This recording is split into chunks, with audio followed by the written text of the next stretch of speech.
Welcome to Perimenopause Weight Loss and Wellness, the podcast for women over 35 who are ready to stop guessing and start understanding what really is happening to their bodies. I'm your host, Anastasia Bennett, registered clinical nutritionist specializing in perimenopause, menopause, weight loss, and gut health, and someone who's been through early perimenopause myself. Whether you're struggling with stubborn weight, fatigue, brain fog, anxiety, poor sleep, or just looking for strategies that work for this stage of life, you are in the right place. Grab a coffee, get comfortable, and let's dive into today's episode. Welcome back, everyone.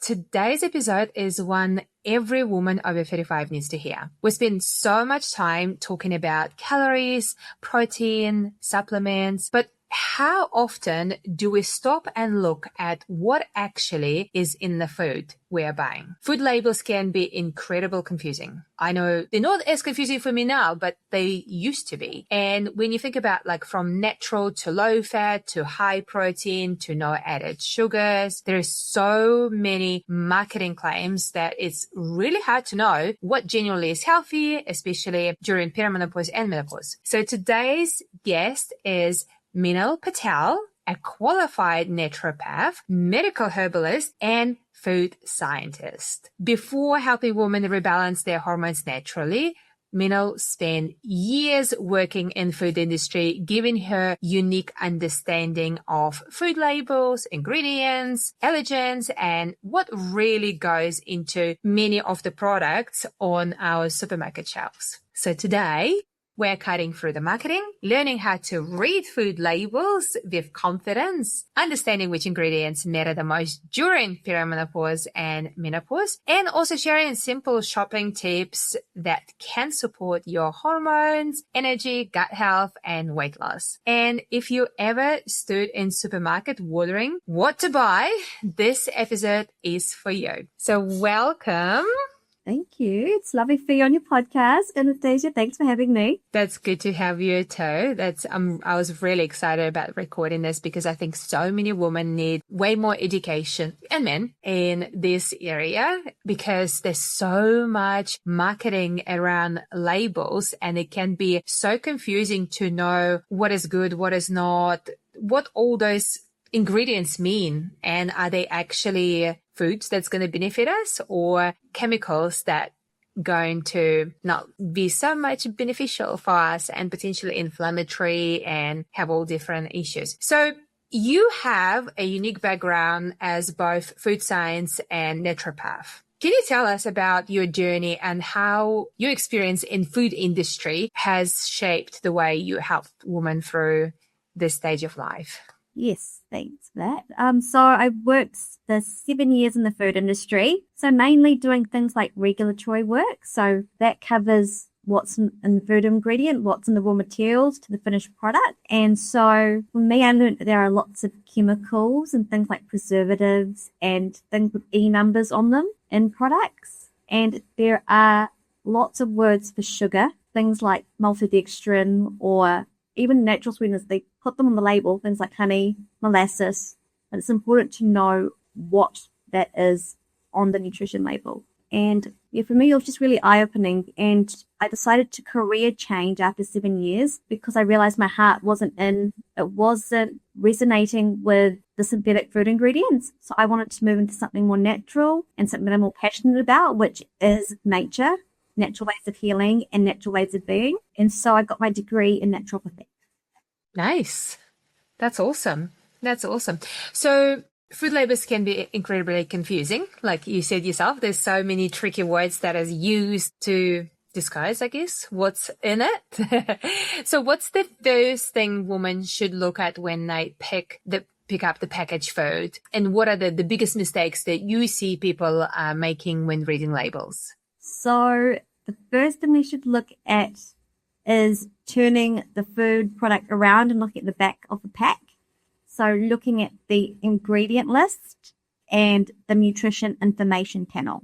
And so when we look at that, what do we need to be thinking about? Like, what are we, like if somebody doesn't understand what they're looking for, what are the first 5 things they should be identifying? So with the ingredients list, look at how many ingredients are in the food product. Less than 10 is better. but looking for what types of foods are in those first 10 ingredients. Are they whole foods? Are they from nature or a natural source? So that's important to look out for the ingredient list. For the nutrition information panel, you'll be wanting, especially for perimenopause and general health, weight loss, energy, looking for things like protein. So looking for about 8 to 10 grams per 100 grams of protein in the food product, looking for the fiber in a product, which keeps you fuller for longer. And so my suggestions for my clients are usually around 5 grams per 100 grams, and also fat. So fat isn't something to be afraid of. It's just looking, it should be hopefully less than 5 grams per 100 grams, roughly, but it's the type of fat that matters. We need healthy fats for our hormones and for healthy bodily functions. Yeah, definitely. If somebody like you and me, we know what's the real food, right? Like, because we've been in this industry for a very long time. But let's say if we were to explain to 8-year-old girl or boy when they read the label, because I'm trying to educate my kids how to read the labels, what is the real food? If we say like, oh, look for real food on the label or real ingredients, like what is it? What is it considered? Like what kind of words they might be looking for? The words that they know maybe or... So things that sound simple on words that they do know on a food label, if you don't know what it means or if it's really confusing, then it's probably something you don't want to be putting into your body. Yeah. Are there any words, I guess, that hide or get in the front of sugar, or the sugar hides behind? Like, are they, you know what I mean? You know what I question. Yeah, definitely. So sugar can be hidden in foods. So you can say natural sugar or no added sugar, and also sugar-free. It could be something. With those claims, you need to check the information panel on the back to check, is there sugar in the food label? But sometimes they don't. There's no added sugar. They might not mention it on the label. Yeah. Are there any like words like fructose, glucose, Yeah, definitely. Anything with the OSE at the end of it is usually a sugar. Yeah. So like we're just saying fructose, glucose, maltose, and there are many different types of words for sugar. Yeah. Oh, cool. That's good. And so there are so many health claims on supermarket products. Like it's crazy, right? Like natural, low fat, high protein, no added sugar, organic. Which claims actually matter? And which ones are mostly clever marketing?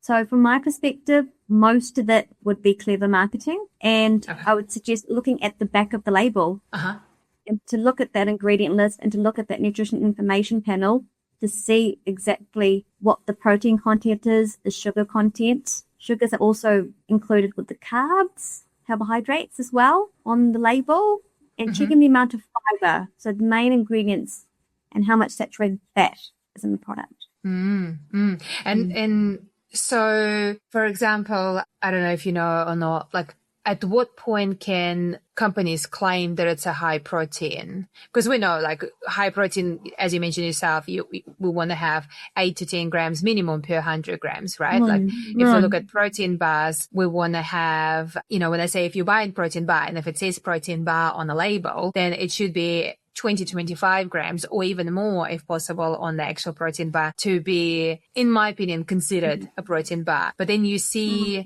quite a lot on the labels, protein bar, which it could be nut bar, which if you read the label actually has more fat than protein itself. Then I'm like, this is not protein bar, it's a fat bar. But then they call it protein bar. So do you know if there is any like requirements at what point it can be called protein bar? I'm not particularly aware of what the protein content is to make that claim. Personally, I could definitely go and have a look and check. Yeah, it's interesting, isn't it? Yeah, I'm not sure. It's just this thought came to my mind as we were talking because it's fascinating. Yeah. When we look at the label, it might have 10 grams of protein and then it might say 8 grams of fat. And yes, on the label, it looks like it has more protein than fat. But then if we convert it into the calories, most calories do come from fat because per 1 gram of fat is 9 calories, but per 1 gram of protein, there's only 4 calories. So if we convert it into calories, even though there's 10 grams of protein, 8 grams of fat, most calories come from fat. So you can't really call it protein bar. It's a fat bar, in my opinion. Yeah. Yeah, definitely. I definitely resonate with that. Yes. They should be calling it that bar Yeah. rather than a protein bar. Yeah. So for women going through like specifically perimenopause and menopause, because this is, the thing I work in, and this is so close to me, the subject, are there any certain ingredients they should pay more attention to or try to limit? And are there any ingredients that can genuinely support hormonal health? I'll just go through a few, but a focus on eating more plants. So vegetables, green leafy greens, protein, fiber, and also a variety of whole foods for your gut health. And so thinking of increasing those food groups can be really helpful. Nuts and seeds, berries, Greek yogurt, fish, tofu, legumes. Yeah. So when we say like more fiber, yes, where do we find fiber? Fiber is mostly in fruits and vegetables. And we want to focus more on the vegetables, say, than the fruit. But fruits are very important for vitamins and minerals. So having a good balance of them is important. Yeah. Is there anywhere else we can find fiber apart from vegetables? So it's mainly... There's other foods as well. Things like, there's both soluble and insoluble fibers. So things like black seeds, also other... I think like most fruits have the fibers that come from the ground. Yeah. Beans, lentils. Yeah, legumes. Whole grains. Yeah. Whole grains, yeah. Oh, awesome. No, that's great. And so many of my listeners are trying to lose weight, but feel super overwhelmed by conflicting nutrition advice because there's so much advice out there. How can reading food labels help them make better choices without making, healthy eating feel complicated? Well, I think you know what to look for, like a food that's higher in protein, higher in fiber, has good healthy fats in it, and is mainly a whole food. That can be really helpful. And to choose and high in the protein part's important and fiber part because those things keep you full for longer, which means you won't be having like sugar cravings or reaching for a snack. Yeah. So it's really important to find foods that nourish your body and that make you feel good and that have the right vitamins, minerals, and nutrients in them. Yeah. Is there a difference between protein that comes from animals or protein that comes from plants when it comes to weight loss? I would say, just like at the top of my head, is that sometimes some animal proteins may be more inflammatory while other plant foods are less inflammatory to the body. So animal foods will have complete proteins, while some vegetables you might need to combine because they might not have all the proteins that you need in the one. So doing things like we might need to combine it with a whole grain as well. So some things like rice and beans to get the complete protein. Oh, okay. Oh, that's good to know. Is there any certain, I don't know if you're aware or not, but is there certain, like you mentioned the beans and rice combinations, are there any other combinations that vegetarian women should be aware of? That's a good one. Personally, I am vegan, so it's important to be combining those whole grains with beans, lentils, tofu, just combining those foods together. You can. Yeah, that's might be a good idea for a mini guide to provide. Here's the combinations you can use if you're vegan or vegetarian to make sure you get the most out of your protein. Yeah, definitely. I definitely could do that, yes. Okay, no, that's great. That's awesome. So if you could walk every woman over 40 through a supermarket, what would be your top 5 food label tips or shopping recommendations to help support hormones, energy, healthy weight during perimenopause, menopause? So the first one is to look at the back of the label. So to check that ingredient list and nutrition information panel, don't just go by what it says on the front. And if it has food claims on the front, like natural, organic, whatever's on the front, low sugar, to actually look at the back of the food product. And the second one would be to look at the protein content. Protein is very important for bone health and also your whole body. Our body is made up of proteins. So we need to be getting a lot more during perimenopause and menopause and also to keep us full for longer. And to look for fiber, which keeps us full and is good for our digestion and helps things get moving, get flowing. And my number 4 would be to include fats. fats aren't something to be scared of. So include healthy fats into what you're eating. So things like avocado, any other healthy fats, nuts, seeds. Just go for more plant-based healthy fats. And 2, choose foods that nourish your body. So go for whole foods. So fruits, veggies, whole grains, nuts, seeds, anything that comes from mostly a plant or will nourish you really well alongside other, and if you do eat animal products, then that's great too, like getting your protein from, say, animal foods as well. Yeah. I normally say to my clients, when you go to a supermarket, you literally just want to go outside of the aisles as much as possible. You literally go vegetables, fruits, if you eat meats, if you eat dairy, and then whole grains with your, bread, if you're having bread, if you don't have intolerance to gluten, and literally out. There's no need to go into the aisles unless you need salt or, herbs and spices, which herbs you can grow in your garden too. But there's no real need to go in there. Like, I know the only times when I go in there is like my daughter loves baking. And so we do buy the stuff for the muffins and things like that, whatever she needs. Or there's a healthy aisle too, but even say healthy aisle in most supermarkets, some of the products I find not so healthy, but looking at the ingredients. So you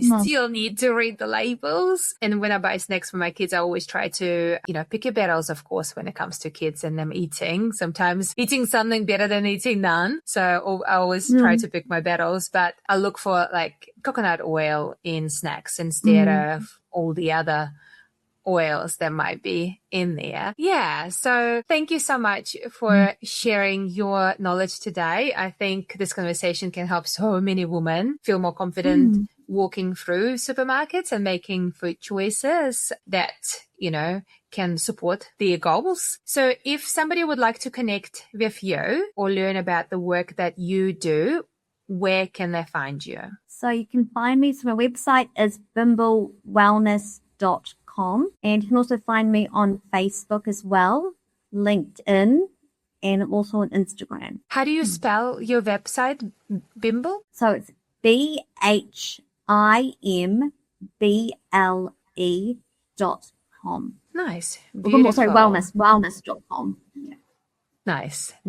Thank you. It was so wonderful to have you today. And guys or ladies, if you found today's episode helpful, please share it with another woman navigating similar challenges. The more we understand what's in our food, the more empowered we become to make choices that helps us to feel our best. Thank you so much. Thank you. If you have any questions about this podcast or about hormones, weight loss, or just healthier lifestyle, please go to our website at lifehackcoaching.co.nz or feel free to email me directly, Anastasia@lifehackcoaching.co.nz.